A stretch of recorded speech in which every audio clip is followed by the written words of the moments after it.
అందరికీ నమస్కారం. మనం ఇంతకుముందు కూడా ఒక ప్రెస్ మీట్ పెట్టాం. తర్వాత ఎందుకు పెట్టాల్సి వచ్చిందంటే, ఇంతకుముందు చాలా సమస్యల గురించి మనం మాట్లాడితే ఈసారి మీ సమస్య గురించి మాట్లాడడానికి వచ్చా. అంటే నాకు ఈరోజు చాలా బాధగా ఉంది. విజయసాయిరెడ్డి అనే ఒక వ్యక్తి మీడియాను పట్టుకొని ఎట్టబడితే అట్ట మాట్లాడినాడు. ఒరే సాంబడు, రాధాకృష్ణుడు, వంశీగాడు. ఇక్కడ ఏంటంటే ఏ పార్టీకి సంబంధించిన మీడియాని మాత్రం దయచేసి అనుకోకూడదు. ఈ ఒక్క విషయంలో కరోనా అనేది ఒక ఊరికి రాలా, ఒక గ్రామానికి రాలా, ఒక ప్రాంతానికి రాలా, ఒక జిల్లాకి రాలా, ప్రపంచం మొత్తానికి వచ్చింది. వ్యాక్సిన్ వేసుకున్నారు, మాస్కులు ధరించారు. కాబట్టి సేమ్ ఈ విజయసాయిరెడ్డి అనే వ్యక్తి మాట్లాడే మాటలు మీడియాకు సంబంధించిన ప్రతి ఒక్కరిని కూడా ఇబ్బంది పెట్టినటువంటి మాటలు. అనకూడదు. ఎందుకంటే ఒక్క విషయంలో నేను చాలా బాధగా చెప్తున్న మాట ఏంటంటే, ప్రెస్ వారికి నేను మనస్ఫూర్తిగా నా శిరస్సు వంచి క్షమాపణలు కోరుకుంటున్నాను. ఎందుకంటే నేను తప్పు చేయలేదు కదా. మరి విజయసాయిరెడ్డి తప్పు చేస్తే నేను ఎందుకు క్షమాపణలు కోరుకుంటున్నానంటే, ఆ అక్రమార్కుడు, ఆ అవినీతిపరుడు, ఆ ఉన్మాది, ఆ ఉగ్రవాది మా నెల్లూరుడే. మా నెల్లూరు జిల్లా నుంచి వచ్చాడు కాబట్టే మా నెల్లూరు జిల్లాలో మంచోళ్ళు ఉన్నారు, తెలివైన వాళ్ళు ఉన్నారు, స్వతంత్ర పోరాటంలో పాల్గొన్న వాళ్ళు ఉన్నారు, చాలామందికి సహాయం చేసిన వాళ్ళు ఉన్నారు. కాబట్టి ఈరోజు అతను సరాసరి ఒక మనిషితోనూ, ఒక సాధారణమైన వ్యక్తితో మాటలు మాట్లాడినట్టు నాకు అనిపించలే. ఏరా పోరా అన్న మాటలు అన్నాడు. కాబట్టే నేను మా నెల్లూరు నుంచి వచ్చినటువంటి ఆ మనిషి చేసిన పాపానికి, తప్పుకి, మిమ్మల్ని బాధ పెట్టిన దానికి, ఆ నెల్లూరు జిల్లాలో పుట్టిన నేను మనస్ఫూర్తిగా మా నెల్లూరు ప్రజల సమక్షాన నేను మిమ్మల్ని మనస్ఫూర్తిగా క్షమాపణ కోరుకుంటున్నాను. ఇంకా చెప్పాలంటే ప్రెస్కున్న విలువ ఏంటి అంటే చాలా చిన్న చిత్తగా విషయం కాదు. అది ఎంతమందికి తెలుసో తెలీదో నాకు తెలియదు. కానీ డెమోక్రసీ అంటే ప్రజాస్వామ్యంలో డెమోక్రసీలో 4 స్టేట్స్ ఉంటాయి. అంటే ఒక 4 స్తంభాలు ఉంటాయి, 4 పిల్లర్లు అంటారు. మన ప్రజాస్వామ్యం నడవడానికి, నడవడికకి 4 ఉంటాయి. ఒకటి వచ్చి ఎగ్జిక్యూటివ్ అంటే గవర్నమెంట్, ప్రభుత్వం. రెండోది లెజిస్లేచర్ అంటే అది పార్లమెంటు, అసెంబ్లీ రెండు కలిపినటువంటిది. మూడోది జ్యుడిషియరీ అంటే హైకోర్టు, సుప్రీంకోర్టు, మిగతా అన్ని కోర్టులు. నాలుగోది మీరు గర్వపడగలిగింది, మీరు క్లాప్స్ కొట్టగలిగింది ప్రెస్ మీడియా. 4 ఉంటే, ఒకటి గవర్నమెంటు, లెజిస్లేచరు, జ్యుడిషియరీ ఉంటే, నాలుగోది ప్రజాస్వామ్యంలో అధికారికంగా ఇచ్చిన హక్కు ప్రెస్. అది సోషల్ మీడియా కావచ్చు, ఎలక్ట్రానిక్ మీడియా కావచ్చు, లేకపోతే ప్రింటింగ్ మీడియా కావచ్చు, ఏ మీడియా అయినా కావచ్చు. వాడు చిన్నోడైనా, పెద్దోడైనా, చిన్న విషయమైనా, పెద్ద విషయమైనా, అధికారంలో ఉన్నా, అహంకారంలో ఉన్నా, వాడు ఎలాంటి వాడినైనా తప్పు చేస్తే ఉచ్చబెప్పించే కెపాసిటీ ఉన్న ఏదన్నా అధికారికంగా ఒకటి ఉంది అంటే అదే మీడియా.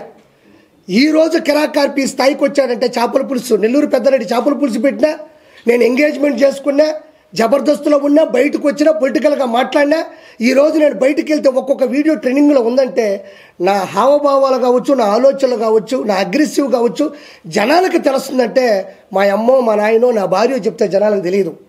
మీడియాని నమ్ముకున్నా, మీడియా నన్ను ఈరోజు నిలబెట్టి ఒక స్థాయిలో, ఒక స్థానంలో నిలబెట్టింది. కాబట్టి ఆ మీడియాకి నేను నా శిరస్సు ఉంచి మా నెల్లూరు ప్రజల తరపున ఒక వ్యక్తి చేసినటువంటి చెడ్డ పనికి మేము సిగ్గుతో తలదించుకుంటూ మీ అందరికీ శిరస్సు ఉంచి నేను నా యొక్క క్షమాపణలు కోరుకుంటున్నాను దయచేసి. ఎందుకంటే అతను కూడా నెల్లూరు జిల్లాలో తాళపూడి అనే గ్రామంలో వచ్చాడు. మా దౌర్భాగ్యం. అదే నెల్లూరులో వేమిరెడ్డి ప్రభాకర్ రెడ్డి లాంటి గొప్ప వ్యక్తి రావడం మా సౌభాగ్యం. నేను ఎందుకు చెప్తున్నానంటే తప్పుగా అనుకోకూడదని. నెల్లూరు జిల్లాలో శ్రీ పొట్టి శ్రీరాములు గారు, చాలామందికి తెలియాలి విషయం. పొట్టి శ్రీరాములు గారు ఎవరు అంటే ఆ నెల్లూరు జిల్లా పేరు అంటున్నారు. 50 అంటే మన ఆంధ్రప్రదేశ్ ఇప్పుడు హైదరాబాదు విడిపోయింది కానీ తెలంగాణ అట్లా. మన ఆంధ్రప్రదేశ్ ఒకప్పుడు తమిళనాడులో కలిసిపోయి ఉండేది. భాష ప్రకారం ఇతరుల పనుల మీద కూడా మనం చాలా బానిసత్వంలో ఉండేవాళ్ళం తమిళుల మధ్యన.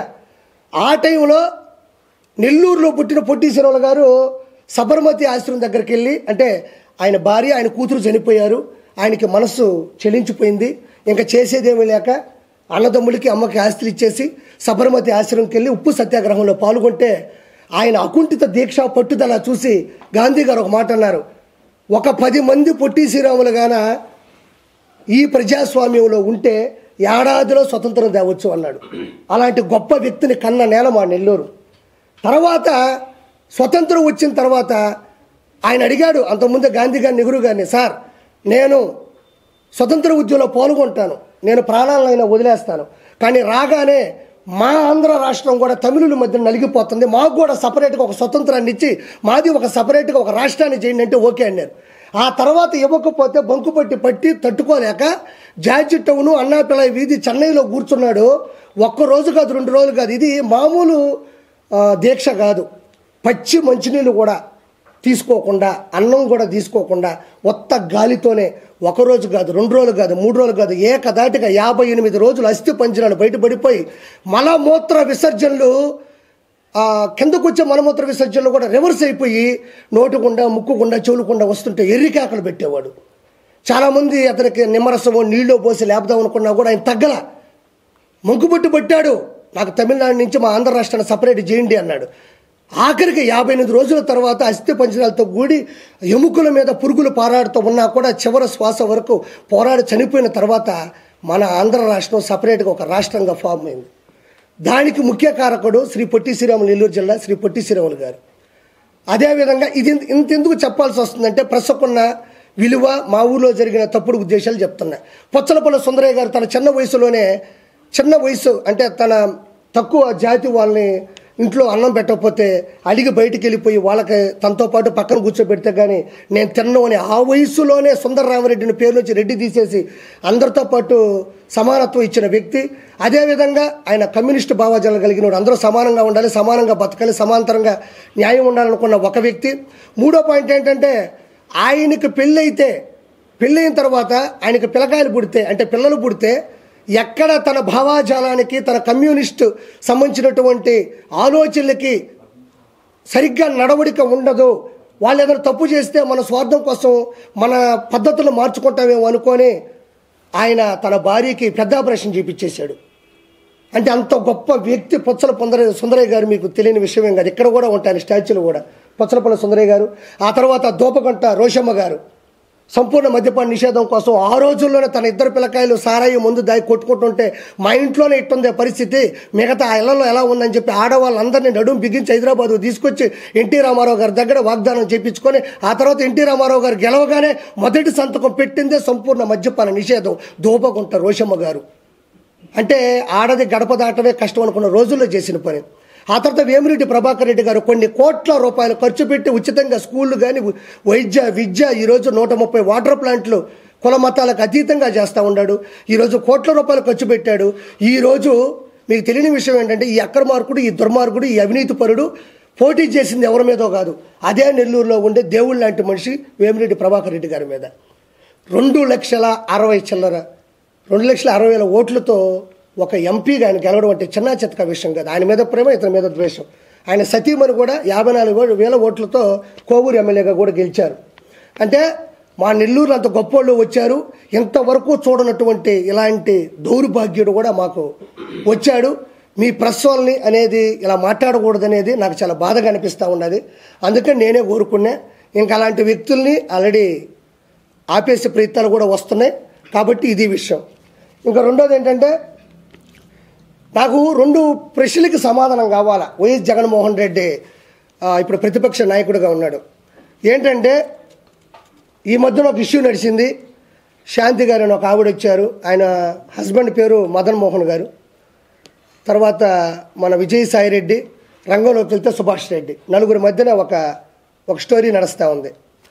నేనేమంటున్నా అంటే విజయసాయి రెడ్డి DNA టెస్ట్కి వెళ్తాడా లేదా, వైఎస్ జగన్మోహన్ రెడ్డి అసెంబ్లీకి వస్తాడా రాడా? నాకు 2 క్వశ్చన్లు జగన్మోహన్ రెడ్డి ప్రభుత్వాన్ని నేను హెచ్చరిస్తున్నా. DNA టెస్ట్కి విజయసాయి రెడ్డి వెళ్తాడా లేదా, జగన్మోహన్ రెడ్డి అసెంబ్లీకి వస్తాడా రాడా?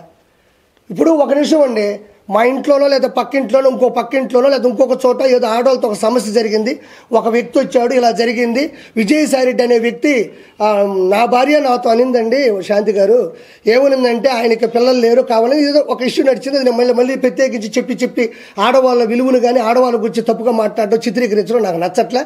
అది జనాలకు తెలుసు కాబట్టి నేను ఒక చిన్న ఇంప్లిమెంట్ చేసి చెప్పేశాను అంతే. ఇప్పుడు ఏమంటున్నారంటే జనాలు ప్రజల చేత ప్రజల కొరకు ప్రజల యొక్క ఉన్నటువంటి ఈ రాజ్యాంగబద్ధంలో ఒక వ్యక్తి ఒక ఎంపీగా మెంబర్ ఆఫ్ పార్లమెంటు రాజ్యసభ సభ్యుడిగా ఢిల్లీలో ఉన్నాడు. ఎక్కడ? మన ఆంధ్రప్రదేశ్లో ఎన్నుకోబడినటువంటి ఒక రాజ్యసభ సభ్యుడు ఢిల్లీకి వెళ్ళినప్పుడు వాళ్ళు ప్రశ్నిస్తారు, మేము నీకు ఓట్లేసి గెలిపించాం కదా, నువ్వు మంచోడు అనుకున్నాం కదా, ఆ అమ్మాయి వచ్చి ఇప్పుడు ఒక అలిగేషన్ పెట్టింది, వాళ్ళ హస్బెండ్ వచ్చేసి ఆవిడ నాతో అనింది, కాబట్టి నువ్వు దీనికి సమాధానం చెప్తావా లేదని అడుగుతున్నారు. నేను కాదు అడిగేది, ప్రజలు అడుగుతారు. ఆంధ్రప్రదేశ్లో 175 నియోజకవర్గాలు ఉన్నాయి, 25 ఎంపీలు ఉన్నాయి, మీకు తెలియదేం కాదు. వాళ్ళందరూ కూడా ప్రజలు ఈరోజు నిలదీస్తున్నారు, నిందిస్తున్నారు. ఏమని విజయ్ ఏమంటాడంటే దానికి ఒక చిన్న మాట చెప్తాడు. ఏం మాట చెప్తాడంటే, ఆ అమ్మాయే చెప్పింది, ఆయన వయసు ఎంత, నా వయసు ఎంత, నీ వయసు ఎంత, నా వయసు ఎంత అనేది డిఎన్ఏ టెస్టా? నేను ఇప్పుడు తప్పే చేయను, నా పేరు విజయసాయి రెడ్డి అని గట్టిగా అరిస్తే విజయసాయి అది డిఎన్ఏ టెస్ట్ అవుతుందా? వెంకటేశ్వర సన్నిధిలో వచ్చిన ప్రమాణం చేస్తా అంటాడు, ఇది డిఎన్ఏ టెస్ట్ అవుతుందా? మరి అలా అనుకుంటే ఈరోజు సివిల్ కేసులు ఉన్నాయి, క్రైమ్ కేసులు ఉన్నాయి, రకరకాల హత్యాకాండ కేసులు ఉన్నాయి, 302 సెక్షన్ ప్రకారం ఉన్నారు, జీవిత ఖైదు అనిపించే వాళ్ళు ఉన్నారు. వాళ్ళందరూ కూడా ఇదే మాట చెప్తారు, మా అమ్మ మీద ఒట్టేసి చెప్తున్నాను, మా నాయన మీద ఒట్టేసి చెప్తున్నాను, మా అమ్మని అడగండి నేను ఎంత మంచోడ్ను, మా ఊరోళ్ళని అడగండి ఎంత మంచోడ్ను. ఈ మాటలు అనేటివి ప్రజా పరిపాలనలో సరిపోతాయా? ఈ మాటలు గట్టిగా అరిచినంత మాత్రానో నేను ఎలాంటి మీకు తెలియదు అనే మాటలు తాత్కాలికం, ఏదో సరదాగా విని ఊగుట్టు వదిలేసేటివి తప్ప వీటికంటూ కొన్ని టెస్టులు ఉంటాయి. డిఎన్ఏ టెస్ట్ ఉంటుంది. ఆ డిఎన్ఏ టెస్ట్లో ఒక ఇంటర్వ్యూకి ఇచ్చేస్తే ఒక 10-15 నిమిషాలు ఒక రోజు చూసి ఆ జీన్స్ కరెక్ట్గా ఉందా లేదా ఏంది అనేది ఒకటి చెప్పేస్తారు. ఇవన్నీ ఎందుకు? తప్పే ఉంది. ఒక ప్రభుత్వం ముందుకెళ్ళేటప్పుడు 4 అలిగేషన్స్ వస్తాయి, నలుగురు మన మీద అరుస్తూ ఉంటారు. ప్రజాస్వామ్యంలో ప్రజల చేత ఎన్నుకోబడ్డ వాళ్ళం కాబట్టి, మనం ఢిల్లీ వరకు వెళ్ళినటువంటి రాజ్యసభ సభ్యుడు కాబట్టి, ప్రజలకి నమ్మించాల్సిన అవసరం మనకుంది కాబట్టి నోరు మూసుకుని మనం ఏం చేయాలంటే డిఎన్ఏ టెస్ట్కి అధికారికంగా ఏదో ప్రైవేటు బద్దీకరణ అవసరం లేదు, కోర్టు ద్వారానో లేకపోతే ఒక గవర్నమెంట్ అధికారంగా ఇచ్చే డిఎన్ఏ టెస్ట్గా ప్రజల సమక్షంలో లోపలికి వెళ్తావు వస్తావు వాళ్ళు చెప్తారు. అన్నీ మీకు తెలియదా? ఈరోజు అసెంబ్లీలోకి వెళ్తే గెలిచిన ప్రతి శాసనసభ్యుడు ప్రమాణ స్వీకారం చేస్తాడు, ఇది చట్టబద్ధం. క్యాబినెట్ మినిస్టర్లు చేస్తారు చట్టబద్ధం, సీఎం చేస్తాడు చట్టబద్ధం, డిప్యూటీ సీఎం, అలానే ప్రతిదానికి ఒక చట్టం ఉంటుంది. కాబట్టి ఇవన్నీ వేస్ట్ మాటలు. అతను ఒకటే అంటున్నాడు, ఏమంటున్నాడంటే, సార్ నాకు డైవర్స్ ఇవ్వలేదు, నాకు ఇచ్చిన డైవర్స్ కరెక్ట్ కాదు, నాకు డైవర్స్ ఇవ్వలేదు, నాకు డైవర్స్ ఇచ్చేసని చెప్పి పేపర్లో నకిలీ చూపిస్తుంది. 2021-22లో పుట్టినరోజు జరిగినప్పుడు కూడా కేకు మీద మా ఇద్దరు పేర్లు రాసున్నారు. అంటే నేను విడిపోయినప్పుడు, నేను బయటకు వచ్చేసినప్పుడు నా మీద ప్రేమ ఎక్కడి నుంచి వస్తుంది అని మాస్కులు వేసుకోకుండా కేక్ కట్ చేసేటప్పుడు కూడా ఒక వీడియో వచ్చింది.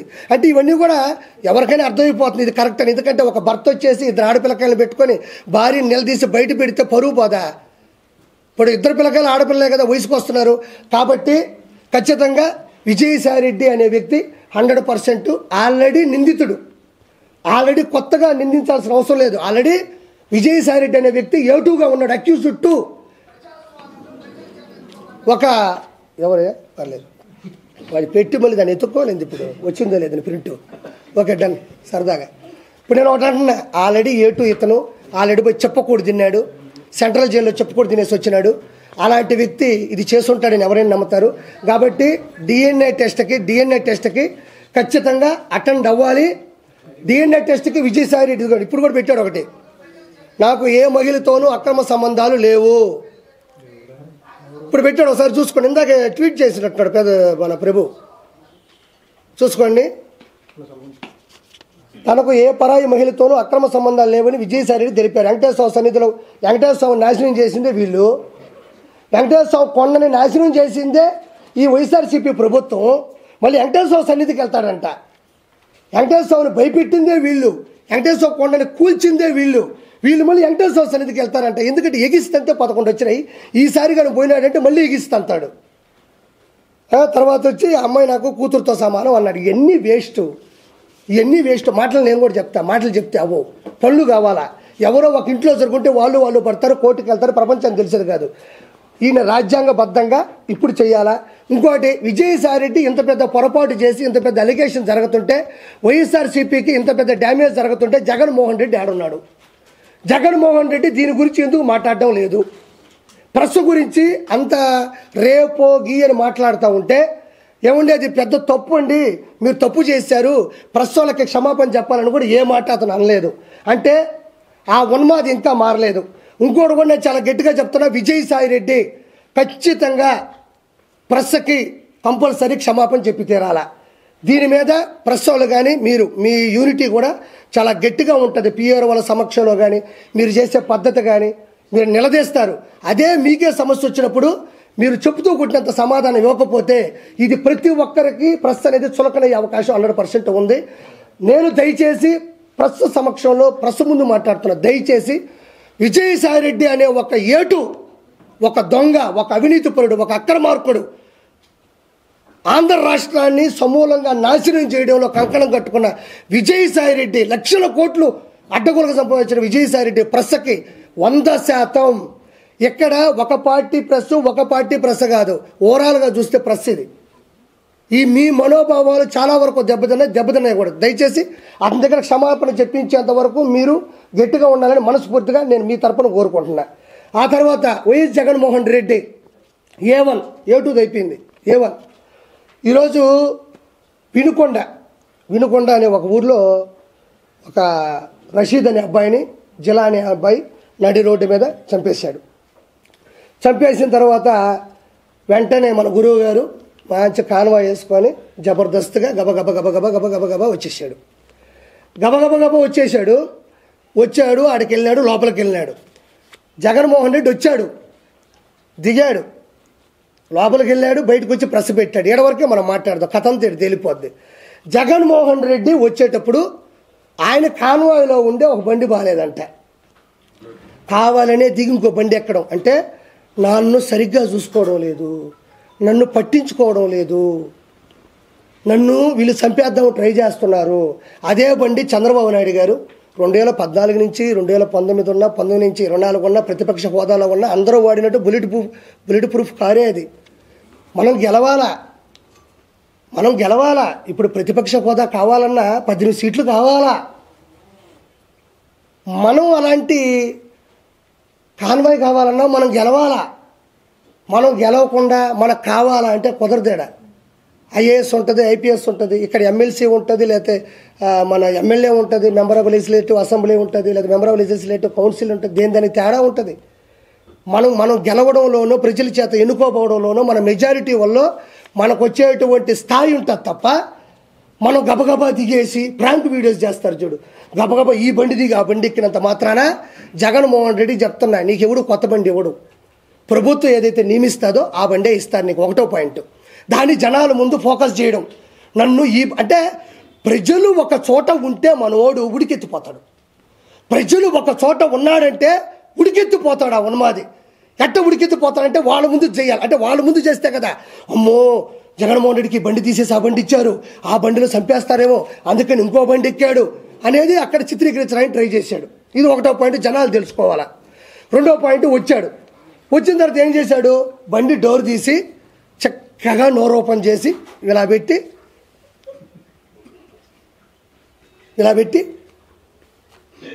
అన్నాడు. నిజంగా అన్నాడా లేదా? అన్నాడు, 100% అన్నాడు. ఒరే మనం ఏం మనుషులవి, మనం ఏడుండాము. ఒక మనిషి అక్కడ రక్తపాతలో తలకాయ తెగిపడిపోయి 2 చేతులు తెగిపోయి ఆడ పడిపోయి చచ్చిపోయి వాళ్ళు మాకు ముస్లింలు మైనారిటీ అక్కడ పడుకొని ఏడుస్తూ ఉంటే మనోడు బండి దిగడం ఒక సినిమా. 4 పార్ట్లు చెప్తున్నా ఈ సినిమాలో నేను. మొదటి పార్ట్ బండి దిగే ఒక పార్ట్, రెండో పార్ట్ డోర్ ఇట తీసి ఇట్ట పెట్టి చేతులు ఇట్ట పెడతాడు, మళ్ళీ ఈ 2 ఇట్ట గొవ్వగా ఇట్ట పెట్టి ఇట్ట పెడతాడు. ఆడ మనిషి చచ్చిపోయి ఉన్నాడు. ఎవరన్నా అడ్డు వచ్చినప్పుడు నువ్వు ప్రజాస్వామ్యంలో ఒకసారి సీఎం అయినోడు, చీఫ్ మినిస్టర్ ఆఫ్ ఆంధ్రప్రదేశ్ అయినోడివి, 5 సంవత్సరాలు పరిపాలించినోడివి.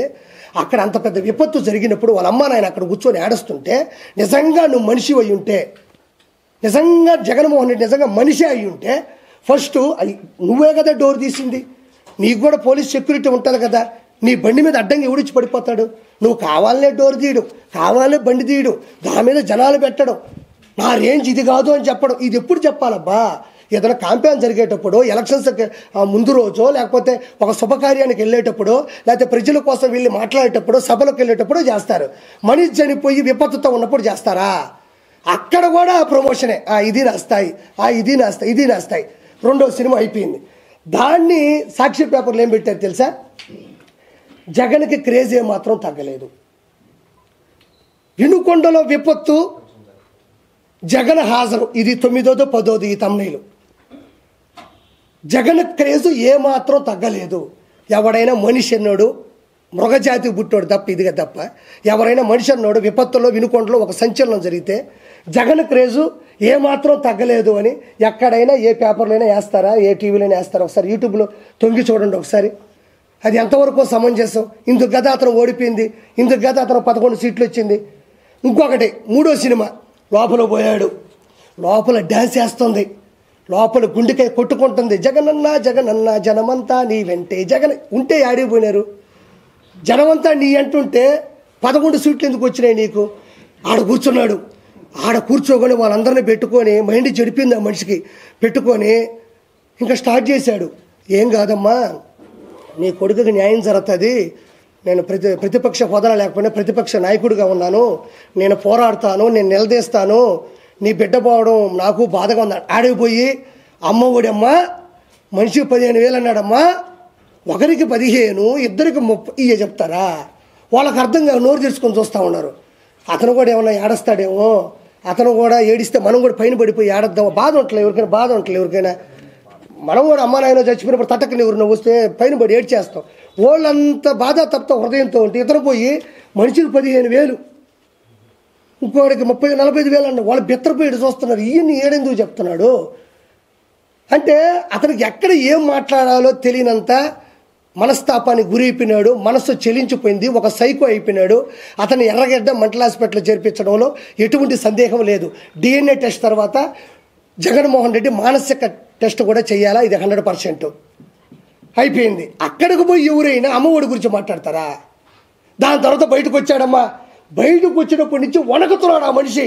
ఎందుకంటే అక్కడ ఉండేది ఒక సాక్షి మాత్రమే కాదు కదా, 100-150 ఛానళ్ళు ఉన్నాయి. ఎవరు ఏమడగతారో, ఎవరు ఏమడగతారో, ఏదడితే మన సమాజం చెప్పండి టకటకటకటి పెట్టేశాడు అంతే. ఇంకా టకటక 1 by 1 వెళ్తున్నాడు. ఇది తప్పు. కళ్ళు మూసు కళ్ళు తెరిస్తే మన ప్రభుత్వం వచ్చేస్తుంది. రాష్ట్రపతి పాలన కావాలా, ఈవీఎం ట్యాంపరింగ్లు, ఫస్ట్ ప్రత్యేక హోదా కావాలా, తర్వాత ప్రతిపక్ష హోదా కావాలా, తర్వాత ఈవీఎం ట్యాంపరింగ్లు, ఆ తర్వాత కళ్ళు మూసు కళ్ళు తెరిస్తే 5 సంవత్సరాలు అయిపోతాయి. ఆ తర్వాత రాష్ట్రపతి పాలన కావాలా. పెట్టుకున్నాడు, చదువుకుంటూ వెళ్తా ఉన్నాడు. పాపం ఎవరో ఒక వ్యక్తి వచ్చి మధ్యలో సార్ అన్నాడు, నువ్వు ఆంధ్రజ్యోతి అన్నాడు. సార్ అంటే మొహం చూసిన తర్వాత కింద చూస్తే కదా ఆంధ్రజ్యోతి ఏదో తెలుస్తుంది. గబక్కని నీది ఆంధ్రజ్యోతి అని అతని మీద సీరియస్ అయిపోయినాడు. ఎందుకు సీరియస్ అయిపోయినాడు? అతను ఒకటి రాసుకో ఉన్నాడు, అది రాసుకుని అతను పంపించేసేయాలి. మీరు మధ్యలో క్వశ్చన్ అడిగితే మీరు ఏం క్వశ్చన్లు అడతారు తెలుసా? సార్ మాచర్ల నియోజకవర్గంలో గుండ్లపాడు అనే గ్రామంలో తోటా చంద్రయ్యని జై చంద్రబాబు అన్నారని కట్టం కోసేశారు, అప్పుడు మీరు ఎందుకు పరామర్శించలేదు అని మీరు అడగతారని భయంతో మీ మీద కసురుకున్నాడు. అమర్నాథ్ గౌడ్ని ఒక 10వ తరగతి చదువుతున్న కుర్రాడు వాడు అక్కను పట్టుకొని ఏదో తప్పుడు మాట్లాడి ర్యాగింగ్ చేస్తే తట్టుకోలేక నిలదీస్తే కిరోసిన్ పోసి కాల్ చేస్తే మీరు ఎందుకు పరామర్శించలేదని మీరు అడగతారని భయపడ్డాడు. అనంతబాబును ఒక ఎమ్మెల్సీ తన డ్రైవర్ సుబ్రహ్మణ్యం చంపి డోర్ డెలివరీ చేస్తే ఆ రోజు మీరు ఎందుకు వచ్చి పరామర్శించలేదని మీరు అడగతారని భయపడ్డాడు. సొంత బాబాయిని బట్టలు పెట్టుకుని ఎర్రగంగిరెడ్డి, దస్తగిరి, వీళ్ళందరూ సునీల్ కుమార్ ఎవడు యాదవ్ కావచ్చు, అవినాష్ రెడ్డి కావచ్చు, ఒక 5-6 మంది అక్యూజులు కలిసి మీ బాబాయిని చంపేస్తే ఆ రోజు కూడా మాట్లాడి వెళ్ళిపోయావు. కానీ కన్నీళ్లు మీరు ఎందుకు పెట్టలేదని మీరు అడగతారని చెప్పేసి ఆ వ్యక్తి భయపడిపోయాడు. లేకపోతే ప్రెస్ వాళ్ళు అడిగే క్వశ్చన్లకి ఇవ్వడం నా బాధ్యత. మొన్న కూడా చాలామంది నేను మాట్లాడిన తర్వాత 4-5 క్వశ్చన్లు అడిగారు. నేను మాట్లాడేది మీరు టెలికాస్ట్ చేయడానికి వచ్చిన పని అయితే మీరు ప్రెస్ వాళ్ళు ఎవరు? మీకు వచ్చిన క్వశ్చన్లు, డౌట్లు, నన్ను నిలదీయడం, నన్ను ప్రశ్నించడం, నన్ను ఎదిరించడం, అవసరమైతే నన్ను బెదిరించడం అనేది ప్రెస్. ఆ విధంగా అతను పట్టుకొని నానా మాటలనేసి అక్కడి నుంచి అంతకుముందు కూడా ఏదో పిన్నెల్లి రామకృష్ణారెడ్డి గురించి మాట్లాడుతున్నప్పుడు కూడా ఏదో లాస్ట్ క్వశ్చన్ అడుగుతుంటే వెళ్ళిపోయాడు. అంటే ప్రజలని ఏదో మభ్య పెడదామంటే అందరూ చదువుకున్న వాళ్ళు 170 సీట్లు 164 శాసనసభ్యులు గెలిచారు, 21 ఎంపీ వచ్చింది. నేను ఈరోజు ఒకే ఒక మాట మాట్లాడుతూ ఉన్నా. 26 జిల్లాల్లో ఉండే 175 నియోజకవర్గాల్లో పులివెందుల, రాజంపేట, బద్వేలు, పొంగనూరు, తంబాలపల్లి, తర్వాత వచ్చేసి దర్శి, ఎర్రగొండపాలెం, మంత్రాలయం, ఆలూరు, పాడేరు వరకు 11 నియోజకవర్గాలు మాత్రం ఎందుకు గెలిచినాం? కడప, రాజంపేట, తిరుపతి, అరకు 4 ఎంపీ సీట్లు మాత్రం ఎందుకు గెలవాల్సి వచ్చింది? 11 నియోజకవర్గాలు 4 ఎంపీ సీట్లు మాత్రం గెలవాల్సినంత అవసరం ఏముంది? జనాలు ఆ రోజు కూడా చెప్పులతో కొట్టి చేత్కరించారు. ఈ రోజు కూడా నేనేమంటున్నా అంటే నా బాధ ఏమీ లేదు. ఫైనల్గా మీకు చెప్పేది ఒకటే, ఇతను రావణ కాష్టం సృష్టిద్దామని బీహార్ నుంచి కొన్ని వేల మంది జనాలు తీసుకొని వచ్చేస్తున్నాడు. నేను ఆ రోజు కూడా కొత్తగా ప్రెస్ మీట్ పెట్టిన ప్రతిదీ జరిగింది. 140 నుంచి 160 సీట్లన్నా, వేమిరెడ్డి గారు గెలుస్తారన్నా, పవన్ కళ్యాణ్ గారు భారీ మెజారిటీతో గెలుస్తారన్నా, తిరుగులేని మెజారిటీ కూటమి గెలుస్తారని చెప్పిన జగన్మోహన్ రెడ్డి వెంకటేశ్వర స్వామి చేత కాలుతో తన్నించబడతాడని కూడా మీకు చెప్పిన. ఈరోజు కూడా చెప్తా ఉండా, అతను రావణ కాష్టం సృష్టించడానికి సిద్ధంగా ఉన్నాడు. అంటే మధ్యంతర ఎన్నికలు అంటే ఏమంత అవిశ్వాసం జరిగింది, ఏమంత అవిశ్వాస తీర్మానం ఉంది, ఏమంత ఒక వ్యక్తి, ఒక రషీద్ అనే కుర్రాడు, ఒక జలాన్ అనే కుర్రాడు, ఇద్దరు ముస్లిం మైనారిటీ సభ్యులు ఇద్దరు కూడా ఆల్రెడీ వైఎస్ఆర్సీపీలో ఉన్నోళ్ళే. వాళ్ళు వైఎస్ఆర్సీపీలో ఉన్నారు, ఫోటోలు దిగుతున్నారు. వాళ్ళు ఒక 5-10 సంవత్సరాల నుంచి కూడా గొడవలు పెట్టుకొని పెట్రోల్ మీద వాళ్ళ బైక్ మీద ఇతను దాడి చేయడం, వాళ్ళ చెల్లిని ఇతను ఏదో అనడం, వాళ్ళ మీద కూడా ఎఫ్ఐఆర్లు కూడా ఆల్రెడీ బుక్ అయ్యి ఉండే స్థానికంగా కూడా వినుకొండలో. ఇవన్నీ ఉన్నప్పుడు జగన్మోహన్ రెడ్డి ఒకటి చేయాలి, రావాలి, అమ్మ మేము ప్రశ్నిస్తాం, మీకు న్యాయం చేస్తాం, మీకు చనిపోయిన దానికి మేము బాధపడుతున్నాం, డబ్బులు ఇప్పిస్తామని చెప్తాం. వచ్చి రాగానే ఇది చేసింది టీడీపీ వాళ్ళిద్దరూ వైఎస్ఆర్సీపీ అయ్యి ఉంటే, నీ కార్యకర్తలు అయ్యి ఉంటే, వాళ్ళకి పడకపోతే వాళ్ళు చచ్చిపోయినా కూడా ఒక మనిషిని విడదీసి టీడీపీలు వేస్తావా? అది ఎంతవరకు సమంజసం? అదేమన్నంటే ఫోటో దిగు, ఏమయ్యా నేను కూడా ఒక బర్త్డే చేసుకుంటా, 10 మందిని పిలిస్తే 20 మంది వస్తారు, వాళ్ళు వచ్చి నాతో ఫోటో దిగి నోట్లో ఒక కేకు పెట్టినప్పుడు నోరు మూసుకుని ఉంటాను. నేనా నోరు తెరుస్తాను కదా? నోరు తెరిగినా అది సభా మర్యాద కదా? నోరు తెరిగినా వాళ్ళు ఏమన్నా చెప్పండి, ఏమన్నా ఎమ్మెల్సీయా, జడ్పీటీసీయా, ఎంపీటీసీయా, లేకపోతే వాళ్ళు ప్రధాన కార్యకర్తలా, లేకపోతే మీ చేత సభ్యత్వం తీసుకున్న వాళ్ళు వైఎస్ఆర్సీపీ టీడీపీ అని చెప్పడానికి, లేకపోతే ఇంతకుముందు ఎక్స్ ఎమ్మెల్యేలా, లేకపోతే ఒక స్పోక్ పర్సన్సా, లేకపోతే అంతర్జాతీయ ప్రధాన కార్యదర్శులా, వాళ్ళని వీళ్ళు టీడీపీ అని చెప్పడానికి వాళ్ళు చేసినటువంటి ప్రోత్సాహంగా ఉన్నటువంటి వాళ్ళకు ఉన్నటువంటి పదవి ఏంది? వాళ్ళు సామాన్యంగా ఎవరుంటే వాళ్ళ జోలికి వెళ్ళేవాళ్ళు. కాబట్టి ఆ విషయంలో కూడా వాళ్ళిద్దరు వైఎస్ఆర్సీపీ కార్యకర్తలు, వాళ్ళు కొట్టుకున్నారు, చనిపోయినారు. కానీ అందరం కూడా బాధపడాల్సిన విషయం ఏంటంటే వాళ్ళు ఆ విధంగా కొట్టుకోవడం, చనిపోవడం, నడి రోడ్డు మీద కూడా జరగడం అనేది వాళ్ళ తల్లిదండ్రులు తీరని దుఃఖం. అది వాళ్ళు త్వరగా కోలుకోవాలని ప్రభుత్వం కూడా వాళ్ళకి మంచి చేయాలని మనస్ఫూర్తిగా కోరుకుంటాం తప్ప అది వచ్చేసి టీడీపీ వీళ్ళు వచ్చేసి అంటే అతను పరామర్శించాలంటే ఎన్ని పరామర్శించకూడదు. ఒక చిన్న రుజువు ఇస్తాను. మనోడు ఏమన్నా అంటే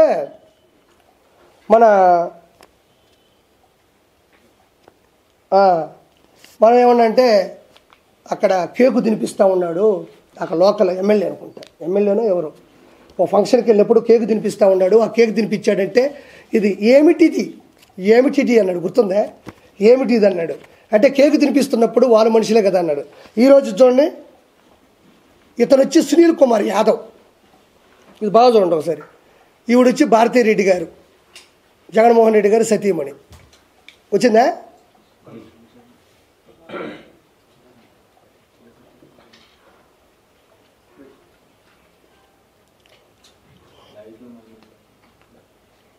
ఓకేనా? అంటే ఈ సునీల్ కుమార్ యాదవ్ అనే వ్యక్తి ఎర్రగంగిరెడ్డి, దస్తగిరి, భాస్కర్ రెడ్డి, తర్వాత అవినాష్ రెడ్డితో పాటు మన వివేకానంద రెడ్డి గారిని చంపిన కేసులో ప్రధాన నిందితుడు. ఆల్రెడీ అతని మీద కేసు ఫైల్ ఉంది, ఎప్పుడు జైలుకి వెళ్తారో తెలియదు. ఈ సునీల్ కుమార్ యాదవ్ అనే వ్యక్తి, ఓకేనా, ఈ సునీల్ కుమార్ యాదవ్ అనే వ్యక్తి భారతీరెడ్డి గారితో ఫోటో దిగున్నాడు. ఇదే సునీల్ కుమార్ యాదవ్ అనే వ్యక్తి అవినాష్ రెడ్డితో కూడా ఫోటో దిగున్నాడు. మీరు కాబట్టి ఫేస్బుక్లోకి వెళ్ళి చూసుకోండి. అంటే ఈ సునీల్ కుమార్ యాదవ్ అనే వ్యక్తి వైఎస్ వివేకానంద రెడ్డి గారి హత్యలో ప్రధాన నిందితుడిగా ఉంటే ఇప్పుడు ఈ మర్డర్ చేపించింది జగన్మోహన్ రెడ్డి గారి సతీమణి. ఆ సినిమాలు చెప్తారు, పోకిరి సినిమాలో నేను అమితాబ్ బచ్చన్తో తీసుకున్న ఫోటో ఉంది, సచిన్ గారితో తీసుకున్న ఫోటో ఉంది. నాకు వాళ్ళకి ఏ సంబంధం ఉండదు, కానీ వాళ్ళకే నాకు ఈ సంబంధం లేదని తెలియడానికి 30 సంవత్సరాలు పడుతుంది. అప్పుడు నేను ఆ కేసు ఎట్టనో కొట్టిస్తేస్తాన్న పరిస్థితి తప్ప ఆ సునీల్ కుమార్ యాదవ్ భారతిరెడ్డి గారితో ఫోటో దిగున్నాడు, అవినాష్ రెడ్డి గారితో ఫోటో దిగున్నాడు. అంటే ఫోటోలు దిగితే అది ప్రథమ సాక్ష్యమా? ఫోటో అనేది ఏముందండి, ఒక పిక్చర్. అది వాళ్ళందరూ కూర్చొని మందు తాగుతూ వాడిని వేసిరు అన్న ఏమన్నా వీడియో ఉందా, లేకపోతే ఏమన్నా ఆడియో ఉందా? లేదు కదా. కాబట్టి నేను చెప్పేది ఏంటంటే, నేను ఒకటే కోరుకుంటున్నా, ఏదో రాష్ట్రపతి పరిపాలన కావాలా, నేను ఢిల్లీలోకి ఇచ్చి మాట్లాడతాను, నేను ఒకటే మాట్లాడుతూ ఉన్నా. ఎవరైనా చచ్చిపోతే బెంగళూరు ప్యాలెస్లో కూర్చొని మందు హక్కుంటా, బెంగళూరు ప్యాలెస్లో కూర్చొని మంచి ఓటకా వేసుకుంటా తాగతా, ఎవరైతే చచ్చిపోతే చెప్పండి, శవం అని పెడితే చెప్పండి, కార్లు వేసుకొని వచ్చేస్తా, అక్కడ మాట్లాడేస్తా అంటున్నాడు జగన్మోహన్ రెడ్డి. నీకు దమ్ముంటే, నువ్వు నిజంగా వైఎస్ఆర్సీపీ అధ్యక్షుడు అయితే, నువ్వు నిజంగా మనిషివి అయితే, నీకు దమ్ముంటే అసెంబ్లీకి వచ్చి మాట్లాడు. ఎవరన్నా చనిపోతేనో, ఎవరన్నా బాధలో ఉంటేనో అక్కడికి వెళ్ళి చనిపోయినోడేమో వైఎస్ఆర్సీపీ, చంపినోడేమో టీడీపీ అని మాట్లాం కాదు. జగన్మోహన్ రెడ్డికి కలేజా ఉంటే, దమ్ముంటే, ఒంటరిగా గెలిచాను, ఒంటరిగా పోరాడాను, ముగ్గురు వచ్చి నా మీద పడ్డారు అంటున్నాడు కదా. నీకు దమ్ముంటే అసెంబ్లీకి వచ్చి మాట్లాడు. నీ దమ్మేంటో, నీ ధైర్యం ఏంటో అసెంబ్లీలో తేలిపోతుంది. ఎందుకు అసెంబ్లీ నుంచి తప్పించుకుంటున్నావు? నిన్ను ఎవరన్నా కొట్టారా, ఎవరన్నా తిట్టారా? నిలదీస్తారు. ఆ రోజు చంద్రబాబు నాయుడు గారి సతీమణి భువనేశ్వర్ గారిని పట్టుకొని మీ వంశీ మాట్లాడుతూ ఉంటే చక్కగా నవ్వుకోలేదా? జగన్మోహన్ రెడ్డి భువనేశ్వర్ గారిని పట్టుకొని నిండు సభలో అసెంబ్లీ సాక్షిగా వల్లభనేని వంశీ ఒక అతి పెద్ద తప్పుడు మాట మాట్లాడినప్పుడు అందరూ ఖండించారు. వైఎస్ఆర్సీపీలో ఉన్న సామాన్య మనుషులు కూడా ఖండించారు. కాబట్టి 11 సీట్లు వచ్చినాయి. నువ్వు ఈరోజు దేనికి భయపడుతున్నావు? వాళ్ళు నీలాగా మీ ఇంట్లో ఆడవాళ్ళని అనరు. 100% మాటిస్తున్నా జగన్మోహన్ రెడ్డి, మీ ఇంట్లో ఉండే ఆడవాళ్ళు కానీ, మీ ఇంట్లో ఉండే పెద్ద మనుషులు కానీ, ఈ కూటమి సభ్యులు ప్రముఖంగా చంద్రబాబు నాయుడు గారు కానీ, మంగళగిరి ఎమ్మెల్యే అయినటువంటి, ఐటీ మంత్రి అయినటువంటి ఎవరైతే ఉన్నారో లోకేష్ గారు కానీ, డిప్యూటీ సీఎం పవన్ కళ్యాణ్ గారు కానీ, ఆడవాళ్ళ గురించి అయితే 100% నిండు సభలో తప్పుగా మాట్లాడరు. వాళ్ళు 100% నువ్వు అన్నా కూడా తిరిగి మాట. ఇంకెందుకు భయపడుతున్నావు? ఎందుకు భయపడుతున్నావు అంటే, నువ్వు చేసిన అవినీతి, నీకున్న అజ్ఞానం, నువ్వు చేసిన తప్పుడు చేష్టాలు, శ్రీరెడ్డి చేత ప్రత్యేకంగా ఒక ఆడమనిషి చేత బూతులు తిట్టించి తట్టుకొని వర్రా రవీందర్ రెడ్డి అని ఉంటాడు. మీకు చాలామంది తెలియకపోవచ్చు, జనాలకు తెలియాలి. వర్రా రవీందర్ రెడ్డి అని ఒకడు ఉంటాడు. ఆడెవడో కాదు, భారతీరెడ్డి పర్సనల్ సెక్రటరీ. ఇది చాలామందికి తెలీదు, దయచేసి జనాలు తెలిసేలా చేయండి. వర్రా రవీందర్ రెడ్డి అని ఉంటాడు, వైఎస్ భారతీరెడ్డి గారి పర్సనల్ సెక్రటరీ, పిఏ. ఆ వ్యక్తి రియల్ టైం గవర్నెన్స్లో ఒక జాబ్ తీసుకొని 80,000 శాలరీ ఇప్పించి, ఆ వ్యక్తి ఫేస్బుక్లో మీరు వెళ్తే అతను ఫేస్బుక్లో పెట్టిన పోస్టులు చూస్తే మీరు అందరూ బిత్తరపోతారు. చాలామందికి తెలియదు అది. నేను అవి చూపిద్దామని కూడా ప్రింట్లు తీసుకొని అవి చదివాలన్నా, ఒకవేళ మీరు తీసి ప్రచురించాలన్నా కూడా మన కళ్ళలో నీళ్ళు తిరిగిపోతాయి. అంత దారుణమైనటువంటి బూతులు. ఒక వైఎస్ భారతీరెడ్డి గారి పర్సనల్ సెక్రటరీ ఒక చిన్న పదవి తీసుకొని అతను పెట్టిన పోస్టులు కానీ మీరు ఫేస్బుక్లో చూస్తే మనం కళ్ళలో నీళ్లు వస్తాయి. మా అమ్మ సాక్షి, వెంకటేశ్వర సాక్షిగా చెప్తున్నా.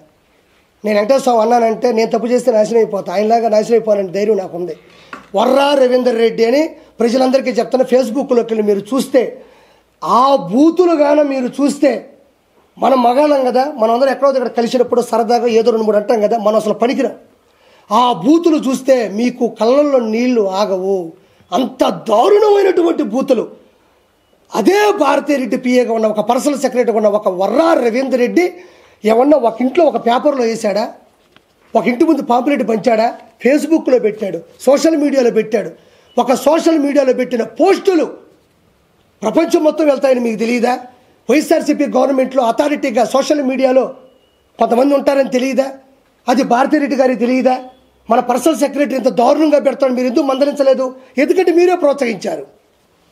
ఎక్కడైనా ఒక పిఏ ఒక పదవి తీసుకుని ప్రత్యేకంగా వర్రా రవీందర్ రెడ్డి అనే ఒక వ్యక్తి బూతుల శ్రీరెడ్డి 5 సంవత్సరాల నుంచి మనం అసలు వినలేము అలాంటి బూతులు. నన్ను కూడా తిట్టింది ఒకసారి, మీరు కూడా చూడొచ్చు. కొవ్వూరు ప్రసన్న కుమార్ రెడ్డి మీద నేను తిరుగుబాటు చేస్తే నన్ను కానీ నా కుటుంబాన్ని కానీ అవి మామూలు బూతులు కాదు. మీరు గవర్నమెంట్లో ఉండి ఒక హోదాలో ఉండి శ్రీరెడ్డిని 4 కేసులు పెడితే మే కేసులు పెట్టమన్నా పెడతాం. ఆ అమ్మాయిని చెన్నై నుంచి తీసుకొని రాలేరా? అన్ని బూతులు తిడుతుంటే చెన్నై నుంచి తీసుకురాలేదు ఒక ప్రభుత్వం. అంటే మీరే ప్రోత్సహించారు డబ్బులు ఇచ్చి. బోరుగడ్డ అనిల్ పవన్ కళ్యాణ్ గారి కుటుంబాన్ని తిట్టిన తిట్లు, మన తిట్లను మాత్రం వదిలేయాలి, వాటిని గుర్తు చేసుకోకూడదు. అంత అవమానంగా ఉంటాయి ఆ మాటలు. ఎవరు తిట్టించారు? వాడు ఏమన్నా ఒక పబ్బులో తిట్టాడా, నలుగురు ముందు తిట్టాడా, ఒకటి విని చెప్పడానికి? సోషల్ మీడియాలో చక్కర్లు కొట్టింది అది. ఆ రోజు వైఎస్ జగన్మోహన్ రెడ్డి ఏం చేస్తూ ఉన్నాడు? పంచి ప్రభాకర్ ఆ విధంగా తిడతా ఉంటే ఏం చేస్తూ ఉన్నాడు? మీకు తెలియదమ్మా, కొన్ని కోట్ల రూపాయలు, కొన్ని వేల కోట్ల రూపాయలు జగన్మోహన్ రెడ్డి ఖర్చు పెట్టింది కేవలం సోషల్ మీడియాకే. ఎవరైనా పర్లే, ఇప్పుడు బాబాయ్ కానీ అన్న కానీ ఎవరైనా సరదాగా నాకు చంద్రబాబు గారు అంటే ఇష్టం అంటే చాలు, మీ ఆవిడ ఫోటోలు ఆల్మోస్ట్ ఫేస్బుక్లో లాగేసుకుంటారు. వాళ్ళకి ఎక్కడి నుంచి మూర్తి నగ్నంగా ఉండే ఫోటోలు అతికిచ్చేస్తారు. అంత కొంతమంది సూసైడ్ చేసుకున్నారు, చెప్పలేకపోతున్నారు. కాబట్టి జగన్మోహన్ రెడ్డి పతనానికి రీజన్స్ ఏంటి? నా భయం ఏంటంటే ఓడిపోయారు ఆర్పీ గారు, మనం మాట్లాడక్కర్లేదని నేనేం అంటోలే. ఇక్కడ సమస్య ఏంటంటే ఒక రాజ్యసభ సభ్యుడిగా ఉన్నవాడు ప్రజలకి తీర్పు ఇవ్వాలి, నేనే తప్పు చేయలేదు అని. అతను ఖచ్చితంగా DNA టెస్ట్కి వెళ్ళాలా, లేదంటే అతను తప్పు చేశాడని చెప్పి ఒప్పుకోవాలా? ఒప్పుకుంటే ఏ శిక్ష చేస్తారో నాకు తెలియదు, అంత నాలెడ్జ్ నాకు లేదు. జగన్మోహన్ రెడ్డి 100% ప్రజలు ఆయనకి 40% ఓట్లు వేస్తే అంటున్నారు. 40% ఓట్లు నీకేసినప్పుడు 40% ఓట్లు నీకేసినప్పుడు ఆ ప్రజల తరపున అసెంబ్లీకి వచ్చి పోరాడకుండా పులివెందులో గెలిచావు, రాజంపేటలో గెలిచారు, అరకులో గెలిచారు, పాడేరులో గెలిచారు, దర్శిలో గెలిచారు, ఎర్రగొండపాలెంలో గెలిచారు, పొంగనూరులో గెలిచారు, తంబాలపల్లిలో గెలిచారు, మంత్రాల్లో గెలిచారు, ఆలూరులో గెలిచారు. ఈ 11 మంది అసెంబ్లీకి వెళ్ళకుండా పోతే మిమ్మల్ని గెలిపించిన మనుషులు ఏమవ్వాలని ఈరోజు నేను ప్రశ్నిస్తున్నా. 11 మంది కాదయా, ఒక్కరు గెలుస్తారు. ఆ ఒక్కడైనా అసెంబ్లీకి పోయి వాళ్ళ సమస్యలు అక్కడ చెప్పడానికే కదా అసెంబ్లీ ఉంది. మెంబర్ ఆఫ్ లెజిస్లేటివ్ అసెంబ్లీ వీళ్ళందరూ ఎందుకున్నారు? శాసనకర్తలు ఎందుకున్నారు? శాసనసభ్యులు ఎందుకున్నారు? అంటే నువ్వు పోకపోగా 10 మందిని చెడగొట్టి వాళ్ళు ఎంతో కష్టపడి వాళ్ళ నమ్మి 11 నియోజకవర్గాల్లో ఓట్లేసి గెలిచారు వాళ్ళు. ఆ 11 నియోజకవర్గాల్లో ఉండే జనాలు ఈరోజు నమ్ముకున్నారు ఆ 11 మందిని. వాళ్ళు అసెంబ్లీకి పోకపోతే నిన్ను నమ్ముకొని వస్తే ఆ 11 నియోజకవర్గాలు ఏమవ్వాలని ఈరోజు జగన్మోహన్ రెడ్డిని నేను ప్రశ్నిస్తున్నా. నీకు దమ్ముంటే, నీకు ధైర్యం ఉంటే, నీకు కలేజా ఉంటే, నేను ఒక్కడే వచ్చానంటున్నావు కదా, నీకు దమ్ముంటే అసెంబ్లీకి రా. నువ్వు అసెంబ్లీకి రా, నేను మాటిస్తున్నా నా పార్టీ నుంచి. నువ్వు భువనేశ్వర్ గారు అన్నట్టు, రాయపాటి అరుణ గారిని అన్నట్టు, అదేవిధంగా పాపం ఉండవల్లి అనుష గారిని అన్నట్టు, మంగళపూడి అనిత గారిని అన్నట్టు దయచేసి మా ప్రభుత్వం అనదు. మాకు సంస్కారం ఉంది. మేము ఏ రోజు ఆడోళ్ళ గురించి అసభ్యంగా మాట్లాడాలి, అసభ్యంగా చిత్రీకరించలేదు. నీ భయం ఏంటంటే మీ ఆడోళ్ళ జోలికి రాము.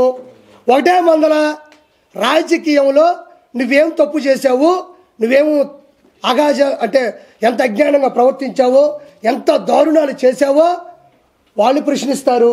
నువ్వు కూడా వచ్చి ప్రశ్నించు. మన 7,000 రూపాయలు పాపం మనందరికి కూడా పింఛన్లు ఇవ్వడం జరిగింది. ఇప్పుడు చెప్పారు మనిషి 15,000 రూపాయలు అన్నారు. ఏ వచ్చాగవా జగన్మోహన్ రెడ్డికి?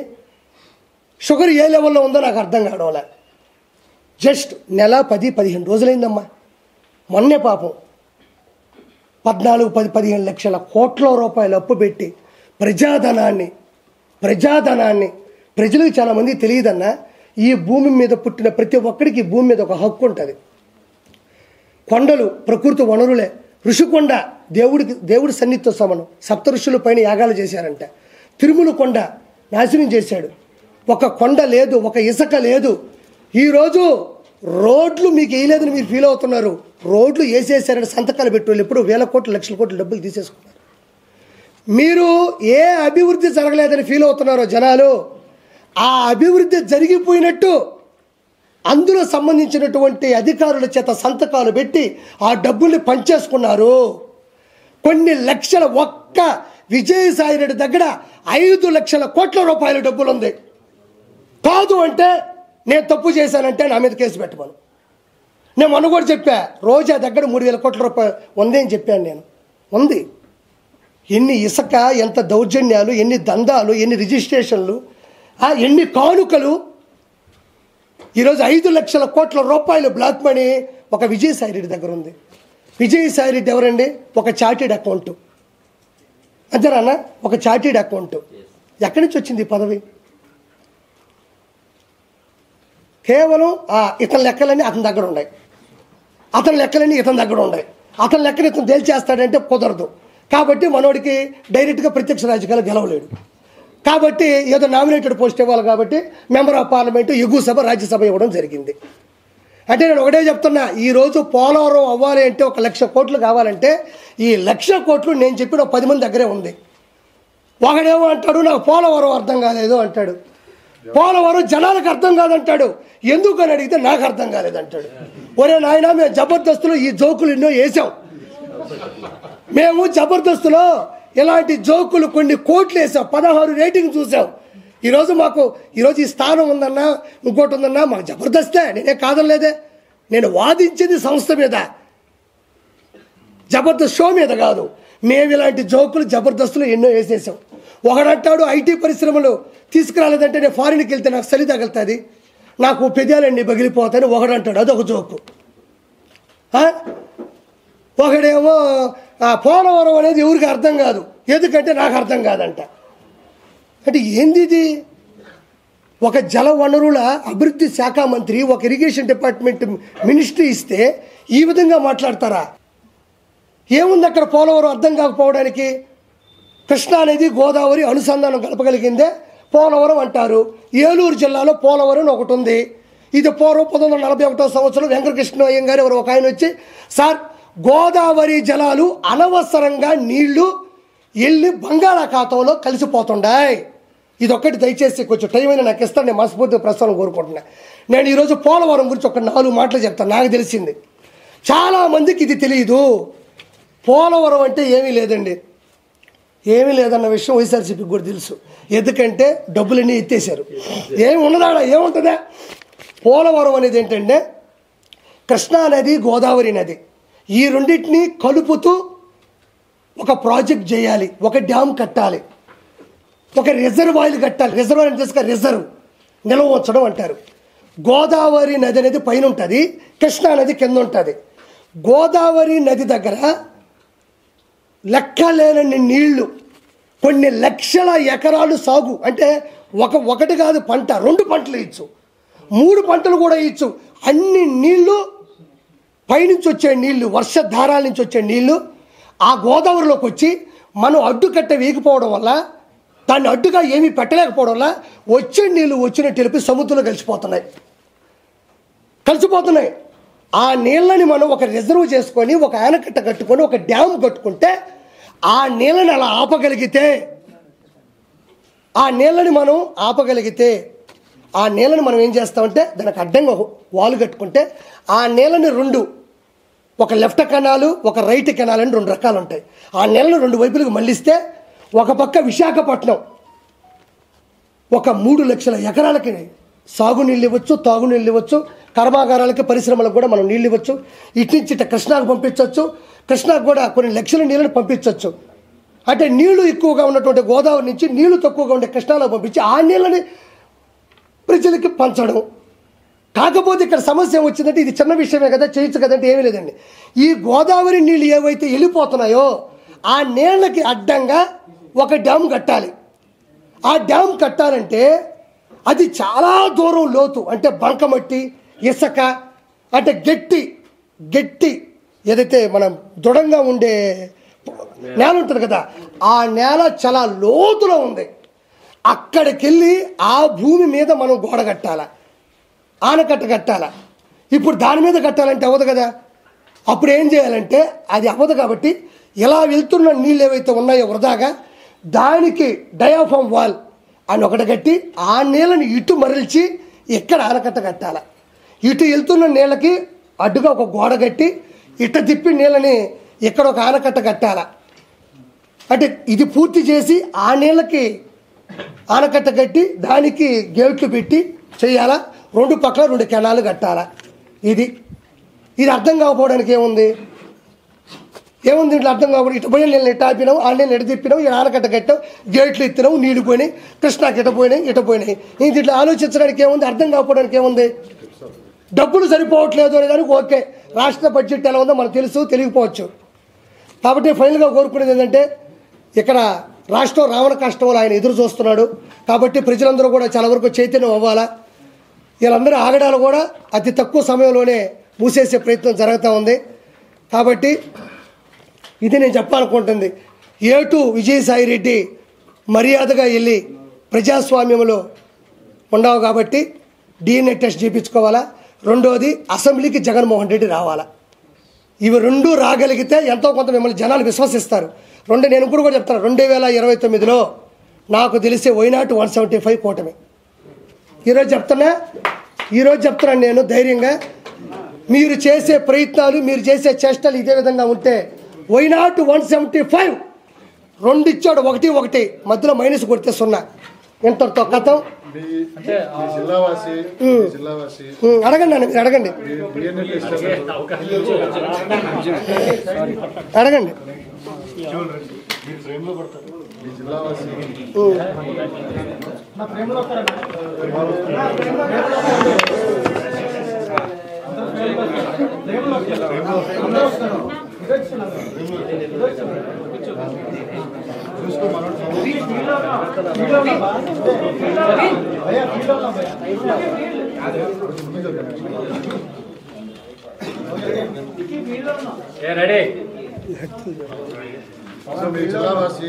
సార్ చూడండి సైలెన్స్ ఉండాలా మీ జిల్లావాసి అటు DNA టెస్టులకు కావచ్చు మిగతా దేనికి ఒప్పుకోవట్లేదు ప్రమాణం అయితే చేస్తాను మీకు కూడా బాధ్యత మీ జిల్లావాసి కాబట్టి వెళ్ళి పర్సనల్ గా కలిసి DNA టెస్ట్ మా ఇద్దరికి ఉందా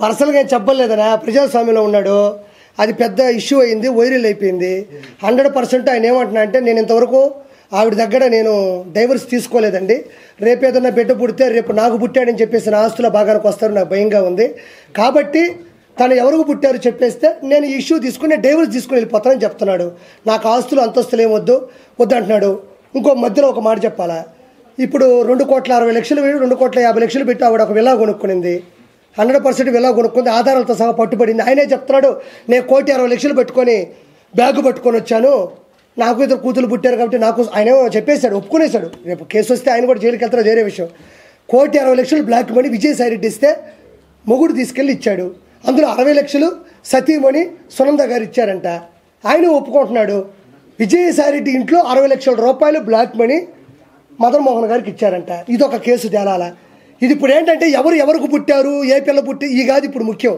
ఇందులో తేలాల్సిన నిజాలు ఏంటంటే 1,60,00,000 రూపాయల బ్లాక్ మనీ విజయసాయి రెడ్డి ఎందుకు ఇచ్చాడు ఎలా ఇచ్చాడు ఎవరి ద్వారా ఇచ్చాడు ఒకటి కావాలి 3 కోట్ల రూపాయల విల్లా ఎండోమెంట్ అసిస్టెంట్ కమిషనర్గా ఉన్నటువంటి శాంతి గారు ఎలా సంపాదించారో చెప్పాలి ఇది చూసిన తర్వాత వెంటనే కేసు బుక్ చేసి ఈ శాంతి అనే ఒక వ్యక్తి శాంతి గారు మనం ఇంకా ప్రూవ్ లేదు కానీ మనం తప్పు మాట్లాడకూడదు ఎన్ని ఎండోమెంట్ భూముల మీద సంతకాలు పెట్టిందో ఎన్ని కబ్జాలు చేశారు ఎన్ని చేశారన్నది కూడా దీని ద్వారా బయటికి రావాలని కోరుకుంటున్నా అదే ఆయన వస్తాడు లేకపోతే చర్యలు తీసుకుంటారు విజయసాయి రెడ్డి కాకుండా ఒక అనామకుడు పేరు వచ్చింటే ఇంత జరిగేది ఇష్యూ ఇది ఒక అనామకుడు పేరు వచ్చింటే ఇంత ఇష్యూ జరిగేది ఇప్పుడు ఒకటన్నా ఇప్పుడు ఒక అనామకుడు అనుకో అంత ప్రెస్ ఉండదు ఇప్పుడు కోర్టులో చాలా కేసులు ఉన్నాయి ఫ్యామిలీ కేసులు ఉన్నాయి సివిల్గా ఉన్నాయి క్రైమ్లు ఉన్నాయి అన్నీ ఉన్నాయి మీరు ఎవరిని తీసుకెళ్ళి మైకి పెడతారు మీరు అంటే మీరే చెప్పండి మీరు మైకి తీసుకెళ్ళి మీరు ఎంత ఆసక్తంగా ఉందా ఎంత ఆనందంగానూ చూస్తారు అంతే ఓ ప్రెస్ వచ్చిందంటే దేనికి వస్తుంది అందులో విషయం ఉందనే దానికన్నా వివరణ ఇచ్చేవాడు ఎవడని ఉంటుంది అంతే ఇంకోటి విచ్చలవిడిగా రోడ్డు మీద పడాలి లేదంటే అది భావోద్వేగానికులోనే పెద్దదవ్వాలి అది లేనప్పుడు నేను అదే అంటున్నా ఇప్పుడు కెమెరా అనేది అన్ని చోట్ల పెట్టాలని మనకే ఉంటుంది అది వెలుగులోకి ఎంతవరకు వచ్చింది ఇప్పుడు ఉందనా నాకు రేపు కేసు వస్తే నీకే ఫోన్ చేస్తా వచ్చి ప్రెస్ మీట్ పెట్టి తప్పే ఉంది అందులో అతను చూడు ప్రజలు వేరు ప్రజల చేత ఎన్నుకోబడ్డ వ్యక్తి వేరు ఒక ప్రతి కాన్స్టిట్యున్సీలో ప్రతి నియోజకవర్గంలో 2 లక్షల చిల్లర ఓట్లు ఉన్నాయి అంటే 2 లక్షల మంది అతను ఎంచుకున్నట్టే అపోజిషన్కి వేసినా పొజిషన్కి వేసినా 2 లక్షల మందికి అతను బాధ్యుడే అలాంటి ఒక రాజ్యసభ సభ్యుడు ఢిల్లీలో పార్లమెంట్లో ఎగువ సభలో కూర్చున్న ఒక వ్యక్తి ఎలాంటి అలిగేషన్ వచ్చినప్పుడు ఖచ్చితంగా అది సమాధానం చెప్పి తీరాలి. ఎవరైనా చెప్పాలి. ఎవరి శక్తి కొలది, ఎవరు హుందా కొలది, కొంతమంది బయటపడరు, కొంతమంది బయటపడతారు. అతను రాజ్యసభ సభ్యుడు కాబట్టి అతను ప్రజల చేత పైన ఉన్నాడు కాబట్టి ఆ ప్రజలకు సమాధానం చెప్పి తీరాలి. ఇప్పుడు ఒక కుటుంబం చేత ఎన్నుకున్నాడైతే ఆ కుటుంబం పెద్దగా సమాధానం చెప్పాలి. వైఎస్ఆర్సీపీ అధికారంలో ఉన్నప్పుడు బూతుల ప్రవాహం ఏ విధంగా పడింది మనం చూసాం. అవును. సో ఈయన సభ్యుడే ఉండి మీడియా ప్రతినిధులపై కుటుంబం మీదే ఆయన చేసిన వ్యాఖ్యలు కొంత దుమారాన్ని తెలియదు. సో ఒక బాధ్యతాయుతమైన పదవిలో ఉండి ఆ విధంగా మాట్లాడటం వరకు అన్నా నేను ఒకటి చెప్తాను. నా చిన్నప్పుడు సినిమాల్లో చూసినా బయట చూసినా ఒక 2 డైలాగులు వినేవాడిని. మనిషికి కావాల్సింది అధికారంలో ఉంటే ఏమైనా చేయొచ్చు, రెండోది డబ్బు ఉంటే ఏమైనా చేయొచ్చు. ఫస్ట్ది కోల్పోయినా రెండోది వాళ్ళ దగ్గర లక్షల కోట్ల రూపాయలు వాళ్ళ దగ్గర ఉన్నాయి. డబ్బుతో కాంది ఏదీ లేదు అన్న రెండో సామెతను వాళ్ళు తీసుకున్నారు. ఏంటంటే ఈ 5 సంవత్సరాలు వాళ్ళు ఎలా బతికారంటే యమదొంగ సినిమాలో ప్రియమణి గారిని కాపాడడానికి జూనియర్ ఎన్టీఆర్ గారికి వచ్చేటప్పుడు పందులు బలుసుంటారు చూడాలి. ఒక 5 మంది ఉంటారు. గుర్తుందా మీకు? పాప ప్రియమణి గారిని అల్లాడిస్తుంటారు 5 మంది, జయప్రకాష్ రెడ్డి గారు. అప్పుడు జూనియర్ ఎన్టీఆర్ గారికి వచ్చి బెల్ట్ తీసుకొని కొడుతుంటాడు. 5 మందిలో వీళ్ళు ఒకటే. ఆ పేరు నాని, కొడాల నాని కావచ్చు, మా అనిల్ కుమార్ యాదవ్ కావచ్చు, ఈ అంబటి రాంబాబు కావచ్చు, పందులు బలిసినట్టు బలిశారు. ఆంధ్రప్రదేశ్ డబ్బులు తిని పందులు బలిసినట్టు బలిసినారు. ఇప్పుడు జూనియర్ ఎన్టీఆర్ గారి లాగా ఇప్పుడు అసలు శిశులని మనిషి వచ్చాడు. వాళ్ళకి ఏం చేస్తున్నామో తెలియనటువంటి ఆలోచనలో ఇప్పుడు ఎవరో పాపం ఒక అతను అన్నాడు, రే ఏందిరా నీకు నాకు ఉన్నట్టే అంటున్నాడు, అదిరా అంటున్నాడు, ఇదిరా అంటున్నాడు. మగాని నేను ఒకటే అంటున్నా, వాళ్ళు నిన్ను చాలా సభ్యతంగా చాలా మాట్లాడారు, చాలా మంచిగా క్వశ్చన్లు అడుగుతున్నారు. నీ ఆక్రోశం ఎవరి మీద ఎలగక్కాలి? వాళ్ళకి చెప్పాల్సిన సమాధానం చెప్పి నీలో నువ్వు మాట్లాడుకొని నువ్వు ఏం చేయాలో అది చేయాలి తప్ప నన్ను ప్రశ్నించకూడదు, నన్ను ఎవరూ ప్రశ్నించకూడదు. అదే విజయసాయిరెడ్డి ఇన్ని మైకులు పెట్టుకొని ఏ రోజైనా మాట్లాడినాడా? ఎప్పుడు చూసినా సాక్షి పెట్టుకోవడం, సాక్షిలో పొరపాటు మాడితే ఆయన ఎడిటింగ్ చేసుకోవడం, ఎంత బాగుందో ఆయన విజలు కొట్టుకొని అందులో ఎట్టేవాడు. అందులో కూడా మనం బాధపడాల్సింది ప్రశ్నలో కొంతమంది కూడా అదేదో అంటే తెగనవేరు. యూనిటీ మీలో మిస్ అయితే మీరు కూడా అందరికీ చీప్ అవ్వడం అనేది చాలా చిన్న విషయమే. మనమే సంగడాగిపోతాం. ఈరోజు ఎట్టకేలకి శ్రీరెడ్డి మీద కేసు బుక్ చేశారు. ఎన్ని చేయలేదా? అలా నెల 10 రోజులే ఇల్లు వేసినాం, పేడ తెచ్చుకున్నాం, నీళ్ళలో కలిపినాం, కింద చల్లాలా, ముగ్గెయ్యాలా. ఇంకోటి మనకు రాజధాని లేదు, ఇంకోటి డెవలప్మెంట్ అసలు లేదు. ఇప్పుడు దాన్ని లోపలికి వెళ్ళి లోతుగా చూడాలా, ఏది పోయిందో ఎత్తుక్కోవాలా, ఎంత అప్పు తెచ్చినాడో తెలియాలా, ఈ అప్పులు తీర్చడానికి నిందలేసుకోవాలా.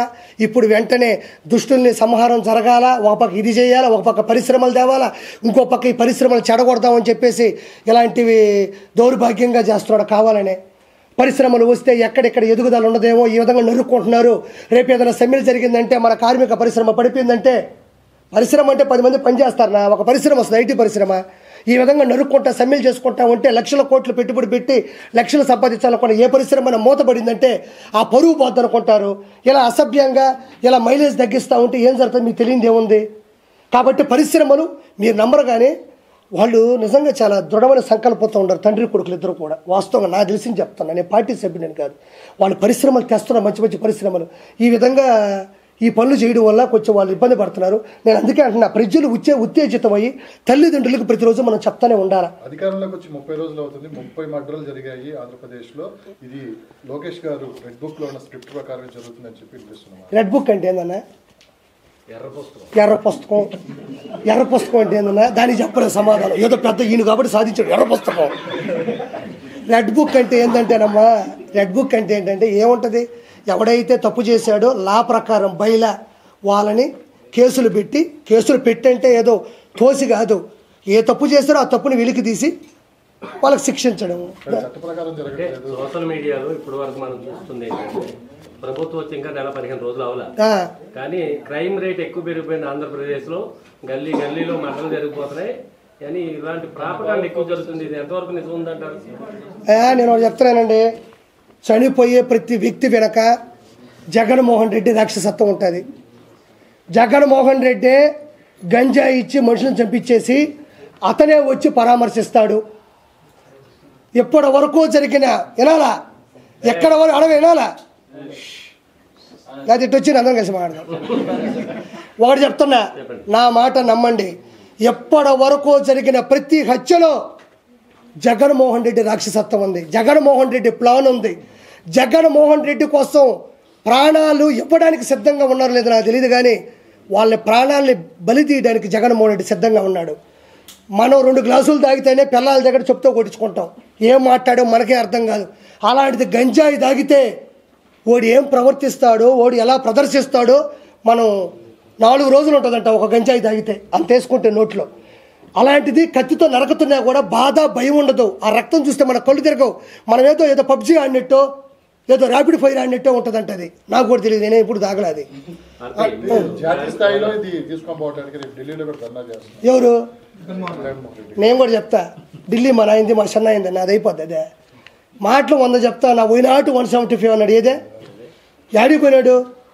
ఏమయ్యా 175 సీట్లలో బై 10 = 17.5 = 18 సీట్స్ ఉండాలా.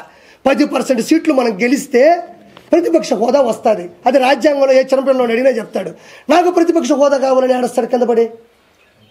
చాక్లెట్లు అడుగు. రెండో బలమైన పార్టీ కాబట్టి నాకు ఇవ్వాలి అంటున్నారు కదా జగన్మోహన్ రెడ్డి. అవునబ్బా, రెండో బలమైన పార్టీ అంటే సీఎం పదవి తీసుకో. చంద్రబాబు నాయుడు గారు ఇంకేదైనా కుప్పంకు పోయి ఏదైనా పాపము ఏదైనా చిన్న పని చేసుకుంటాడు. ఏమయ్యా అలాంటప్పుడు ఎన్నికలు పెట్టడం ఎందుకు, ఎలక్షన్లు పెట్టడం ఎందుకు, క్యాంపెయిన్ చేయడం ఎందుకు, పాటలు కొట్టించి జబ్బుకు జబ్బుకు జబ్బుకు జగనన్నా జగనన్నా జగమంతా ఎందుకు పెట్టాలా?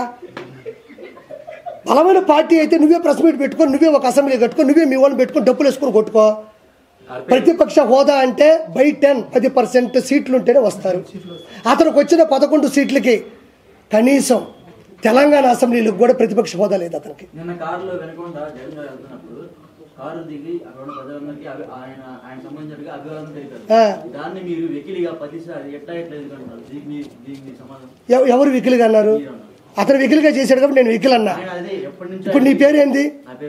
నేను గోపి అనే పిలుస్తా. అతను వెకిల్ చేశాడు కాబట్టి నేను వెకిల్ చేస్తానే అంట, దానికి ఇంకో పేరు లేదు. నేనేమో అలానే చేస్తాను.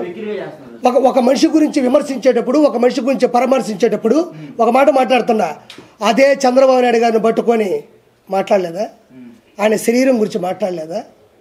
అప్పుడు ఏం చేస్తున్నావు నువ్వు? అప్పుడే ఎందుకు ప్రశ్నించలేదు ఆ రోజు వైఎస్ జగన్మోహన్ రెడ్డిని కావచ్చు, వాళ్ళ పార్టీ కార్యకర్తలు కావచ్చు? భువనేశ్వర్ గారి గురించి ఆ రోజు మాట్లాడుతుంటే మీ నోరు ఏమైపోయింది?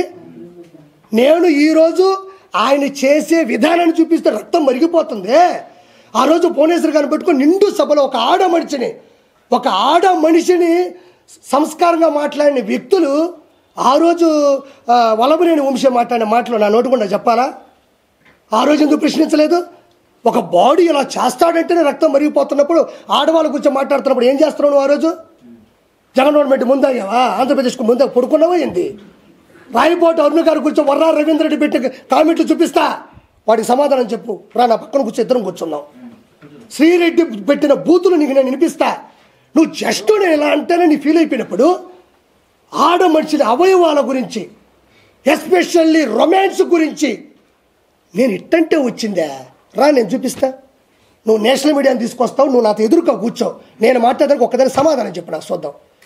బాడీ షేములు నీకు బొల్లు రండి సార్, బొల్లు వచ్చింది, గంట గంట గంట గంట కూర్చోలేవు నువ్వు, ముసలి నా కొడక. వినండి సార్, ఏం తప్పే జరిగింది తెలియాలి కదా ప్రజలకి. ఆయన అడిగాడు, నేను సమాధానం ఇవ్వాలిగా. నేను తప్పించుకుని వెళ్ళాల్సిన అవసరం ఏమన్నా? మామూలు బూతులు ఈ రోజు కాదండి, రేపైనా అవే మాట్లాడతారు అసెంబ్లీలో వాళ్ళు. ఈ రోజుతో ఆగిపోతుంది. వెండిపోటు పొడిచాడు, గుండెపోటు, ఈ రోజుతో ఇవి ఆగవో. నన్ను అడిగాడు కాబట్టి నేను ప్రశ్నిస్తుండా. చంద్రబాబు నాయుడు గారిని వయసు తారతమ్యాలు లేకుండా ఎన్ని బూతులు మాట్లాడినారో. పవన్ కళ్యాణ్ గారి గురించి 3 పెళ్ళిళ్ళు మాట్లాడుతుంటే ఏమైపోయింది? 3 పెళ్ళిళ్ళు సభ్య సమాజంలో ఆయనకు నచ్చల, విడాకులు తీసుకున్నాడు, బయల్లా లైన్ పెట్టుకున్నాడు. వాళ్ళు పడ్డారు, వాళ్ళు ఏదో పెళ్లి చేసుకున్నారు, పిల్లకాయలు కనుక్కున్నారు. ఏదో బుల్లెట్ తగులుతుంటే హీరోకి చివరిలో నొక్కుతుంటారు చూడు, అక్కడ నొక్కితేనే హీరో కింద పడుతుంటాడు. ఈరోజు ఏమైంది? ప్రెషర్ కుక్కర్ పేలింది. పవన్ కళ్యాణ్ గారికి 100% వచ్చింది. వైఎస్ జగన్మోహన్ రెడ్డి గంజాయిని ప్రేరేపించే ఈరోజు ఈ విధంగా జరుగుతున్నాయి. నేను ఎప్పుడూ ప్రెస్లో ఎవ్వరు ఏ సమాధానం అడిగినా నేను నిలబడే చెప్తా. నాకు తెలియదు అనేదంటే ఏది ఉండదు. మీరు ఏదైనా అడగండి. జగన్మోహన్ రెడ్డి అన్నారు, జగన్మోహన్ శ్రీరెడ్డి నన్ను అనిందయ్యా, మా ఇంట్లో ఆడవాళ్ళని అనిందయ్యా. నేనేమన్నాను? వేమిరెడ్డి గారి గురించి తప్పుగా మాట్లాడితే ప్రసన్న కుమార్ రెడ్డి నేను మాట్లాడినా. ఎవరు దేనికి గుర్తించాల్సిన సమయంలో అధికారంలో ఉన్నారు. ఇప్పుడు పోయిన తర్వాత ఏమిస్తారు? జగన్మోహన్ రెడ్డి గారు అసెంబ్లీకి వస్తారా రారా అని చెప్పి మీరు క్వశ్చన్ చేశారు. ఇవాళ వైఎస్ఆర్సీపీ పార్లమెంటరీ పార్టీ సమావేశం జరిగింది. ఆ సమావేశంలో చాలా స్పష్టంగా చెప్పారు జగన్మోహన్ రెడ్డి గారు, అసెంబ్లీకి వస్తాను, ఈ సమావేశంలో నిరసన తెలుపుతా ఈ హత్య రాజకీయాల మీద అన్నారు. మీరు అడిగిన దానికి క్లారిటీ. Okay, done. ఈ హత్య రాజకీయాల మీద నేను అసెంబ్లీకి వచ్చి నిరసన చేస్తా అంటున్నాడు. నాకు చాలా సంతోషంగా ఉంది. అసెంబ్లీకి వచ్చి ఏం చేస్తాం? ఫస్ట్ దిష్టి తీస్తాం, ఒక పాట ప్రిపేర్ చేయించి గురుగారు వస్తుంటే ముందర క్యాంపెయిన్ పెట్టి సీఎం సీట్లో ఆయన కూర్చోబెట్టి చంద్రబాబు గారు మేమంతా ఒక పక్కన కూర్చొని నీ అసెంబ్లీ నీదే నువ్వే తీసుకో అంటాం. ఏం చేస్తాం? వచ్చి కూర్చుంటాడు, సభ జరుగుతూ ఉంటుంది, ఎవరి ప్రశ్నలు వాళ్ళు స్పీకర్ గారి ముందు మాట్లాడుతూ ఉంటారు, ఆయన ప్రశ్నలు ఆయన సంధిస్తారు. ఇంతకుముందు చంద్రబాబు నాయుడు గారు అపోజిషన్లో ఉన్నప్పుడు ఏం చేశారు? అదే చేస్తారు. అసెంబ్లీకి ఒక కట్టుబాటు ఉంటుంది, ఎవరి సమయం వాళ్ళకి ఇస్తారు. ఆయన ప్రతిపక్ష హోదాలు అలా వాడు చెప్తా గుర్తుపెట్టుకోండి. ఇప్పుడు అతను ఒక సర్వసాధారణమైనటువంటి ఎమ్మెల్యే అలా, సర్వసాధారణమైనటువంటి శాసనసభ్యుడు అతను. దానికి ఎంత ప్రియారిటీ ఉంటుందో అదే ఇస్తారు 100%. అంటే ఇప్పుడు మీరు చెప్పేది ఎట్టుంది? వస్తే కొట్టేస్తారా, వస్తే తిట్టేస్తారా? అది అసెంబ్లీ. జగన్మోహన్ రెడ్డి పెట్టుకున్న తొత్తు వలబరేని ఉంసేలాగా మేము బిహేవ్ చెయ్యం. ఆయన ఏం చేసి ఆయన కూడా ప్రశ్నించమను. మీరు ఇది చెప్పారు, ఇది చేయలేదు, అదే కదా అసెంబ్లీ ఉండేది. ప్రభుత్వంలో ప్రతిపక్షాన్ని పూర్తిగా గొంతునొక్కే ప్రయత్నం జరిగింది. చంద్రబాబు నాయుడు గారిని మాట్లాడలేదు, లోకేష్ గారిని, ఇలాంటి ప్రతిపక్ష నాయకులందరినీ కూడా ఎవరిని మాట్లాడలేదు. మండలిలో ఉన్నా సరే, అసెంబ్లీలో ఉన్నా సరే. ఇప్పుడు జగన్మోహన్ రెడ్డి గారిని కూడా ఆ పార్టీకి సంబంధించిన ఆయనతో పాటు ఉన్న మిగతా 10 మంది ఎమ్మెల్యేలు కూడా ఇట్లాగే అణగదొక్కే ప్రయత్నం జరుగుతుందా, లేకపోతే వాళ్ళు మాట్లాడే అవకాశం కలిగి? ఇగో ఈయన అడిగిన క్వశ్చన్ ఏంటంటే, ఆ మూలం అడగబట్టి ఈ పక్కన మీకు చెప్తున్నా. అప్పుడు అచ్చెన్నాయుడు గారు వాళ్ళు వీళ్ళు ఎమ్మెల్యేలు ఉన్నారు కదా, అప్పుడు జగన్మోహన్ రెడ్డి గారు అసలు మాట్లాడని లేదు, ఇప్పుడు ఎందుకు మాట్లాడినిస్తారా, మాట్లాడినవాడని అడుగుతున్నాడు. చంద్రబాబు నాయుడు గారు అలిగి వెళ్ళిపోయింది. మీరు 2014 నుంచి 19 దగ్గర ఏమి పోలవరం ప్రాజెక్ట్ చేశాడు అవి అడిగిన దానికి సమాధానం చెప్పలేక కాదు. ఇంట్లో ఆడవాళ్ళని దారుణమైన మాటలు మాట్లాడుతుంటే తట్టుకోలేక నిండు సభలో ఇంకా ఆడవాళ్ళని అక్కడ ఇంకా మాటలు అనిపించలేక వెళ్ళిపోయినాడు. చట్టసభ అనేది ఎలా జరగాలంటే, అసెంబ్లీ అనేది ఎలా జరుగుతుందంటే, వీళ్ళకో సమయం ఇస్తారు, వాళ్ళకో సమయం ఇస్తారు, వీళ్ళు మాట్లాడాలి. అది ఎవరికైనా ఇవ్వాల్సిందే. ఇప్పుడు 11 మంది వచ్చారన్నా, ఈ 164 మంది మాట్లాడుకుంటే ఏముంటుంది? అదే మన చుట్టాల సభ అవుతుంది. చట్టాల సభ ఎందుకు వస్తుంది? అదే వాళ్ళు మాట్లాడతారు, వాళ్ళు చెప్పేది వాళ్ళు చెప్తారు, వీళ్ళు చెప్పేది వీళ్ళు చెప్తారు, వాళ్ళు వినేది వీళ్ళు వెళ్తారు, అన్నిటికీ సమాధానం ఉంటుంది. ఇప్పుడు ఢిల్లీ వేదికగా ధర్నా చేస్తారంట ఆర్పి గారు. ఎంపీలు అందరూ, ఎమ్మెల్యేలు, తర్వాత మన ఎమ్మెల్సీలు అందరూ కూడా ఇవాళ పార్లమెంటరీ పార్టీ మీటింగ్ లో చెప్పారు, బుధవారం రోజు ధర్నా చేస్తాం. అక్కడ రాష్ట్రపతి గారి అపాయింట్మెంట్ కోరాం, ప్రధానమంత్రి అపాయింట్మెంట్ కోరాం, కేంద్ర మంత్రుల అపాయింట్మెంట్ కోరాం. ఈ హత్యా రాజకీయాలకు సంబంధించి 4 రోజులు అయినప్పటికీ కూడా కేవలం 4 రోజుల వ్యవధిలోనే 30 హత్యలు జరిగినాయి, 300 వైసీపీ కార్యకర్తల కుటుంబాల మీద దాడులు జరిగాయి. ఇవన్నీ వాళ్ళందరికీ తెలియజేస్తాము అని చెప్తున్నారు జగన్మోహన్ రెడ్డి గారు. ఇప్పుడు వైఎస్ జగన్మోహన్ రెడ్డి ఇటు చూడండి ఒకసారి, సైలెన్స్గా ఉండాలి బాబాయ్, అయిపోయింది ఆగండి. ఈ పేపర్ ఒకసారి చూడండి. నువ్వు చెప్పింది చక్కని సందేశం ఇస్తాను. నేను కూడా క్షమించండి, నువ్వు అనేది మీరు అనాలి. ఒక్కోసారి వచ్చేస్తుంటే ప్రేమతో కనబడుతుందా లేదా? ఇదే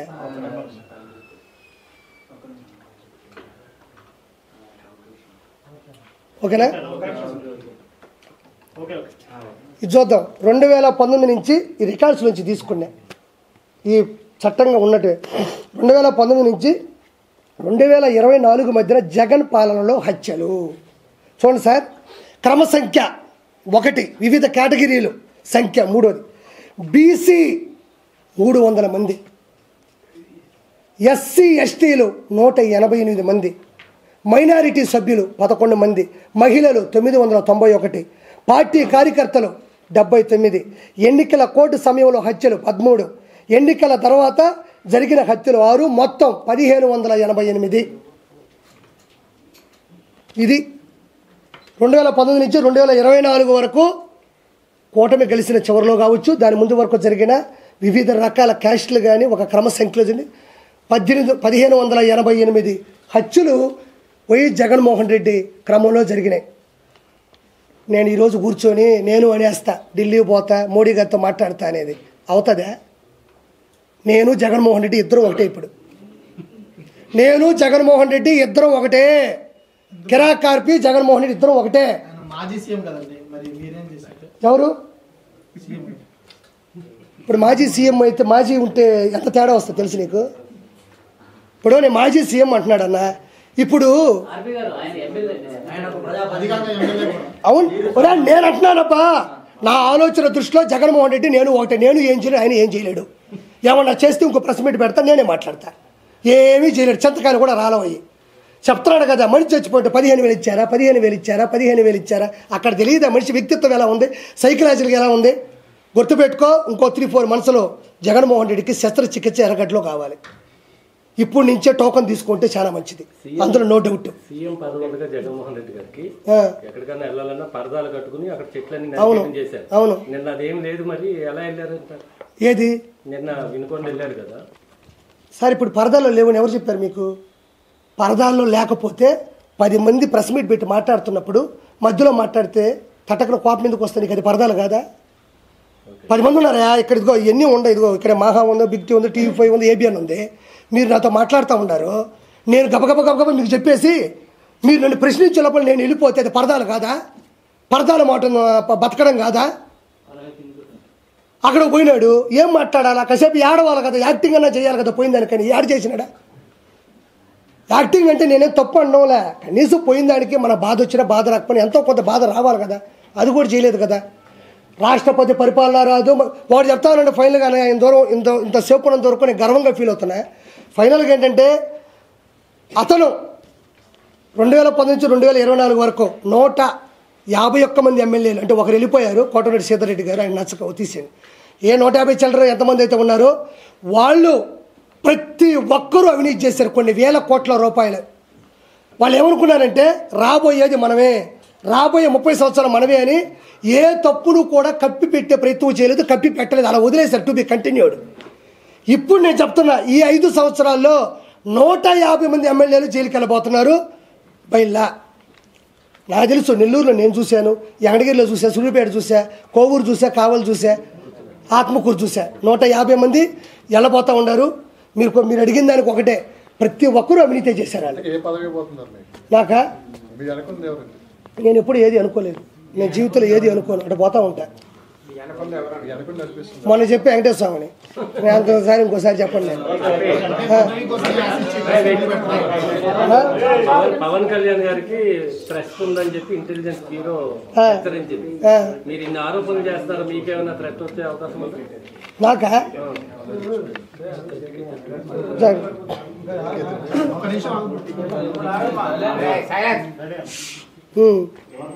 అన్నయ్య అడిగిన క్వశ్చన్ అంటే మళ్ళీ నేను మీకు చెప్పాలి, ఎందుకంటే అరిచేసినారు మధ్యలో.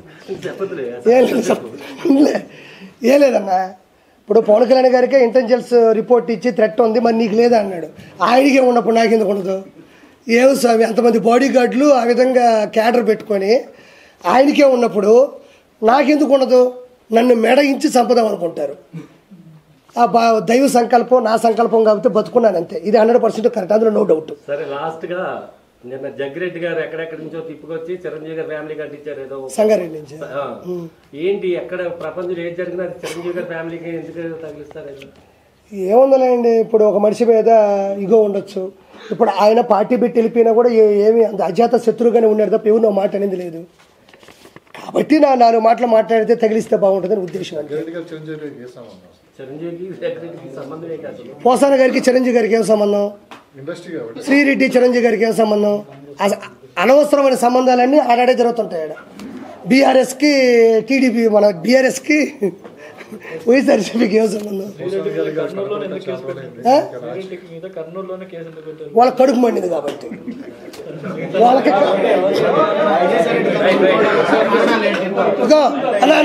చివరిగా